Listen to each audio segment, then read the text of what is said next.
Inihayag ni Kailin Alcantara na hindi siya takot at hindi niya susukuan ang pag-ibig.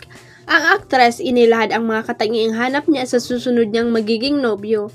Are you ready to fall in love again? Tanong ni Tito Boy kay Kailin sa Fast to Quit Boy Abonda nitong Biyernes. Sabi ko nga po sa last interview natin, Tito Boy, I will never ever give up on love. Never, tugon ni Kailin.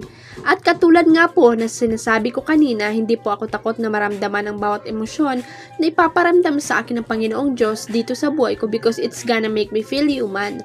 Dagdag niya. Inilarawan niya ang mga hinahanap niya sa isang lalaki kung siya'y magkaka-love life muli. Sa ugali po talaga ako, sana mas mature, mas stable mentally, mas mabait, will respect my family, will respect me not just as a woman but as a person.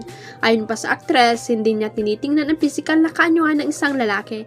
Dapat ganito, hindi po, sabi niya. Ngunit kung kailangang mayaman ang lalaki, pero ni Kailin, pwede, why not? Pero syempre hindi naman po yun yung first thing para makipagrelasyon ako, sabi niya. Kilig-kiligan ang fans ni Catherine Bernardo at Jericho Rosales sa online world nang mag-trending ang video at mga photos kung saan makikitang nag-uusap sila. Kuha iyon sa behind-the-scenes shooting ng kapamilyas Christmas Station ID recently. Actually, hindi lang naman sina Kat at Echo ang magkasama sa video kayo hindi nila sina Richard Gutierrez at Ma Salvador. Pero sa short reel kasi ay makikitang mukhang may seryosong pinag-uusapan ng dalawa habang nakamasid lang sa kanila sina Chard at Madge. Kung matatandaan, bago kasi maging jowa ni Echo, si Janine ay very visible ang una at si Kat. Palagi silang nakikitang magkasama sa mga evening running at maging sa mga personal event. May chismis pa nga nanliligaw noon ang aktor sa dating girlfriend ni Daniel.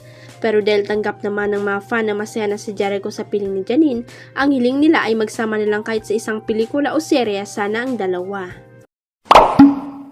Huwag kalimutang i-click ang subscribe button at i-ring ang notification bell para sa latest at legit chika updates.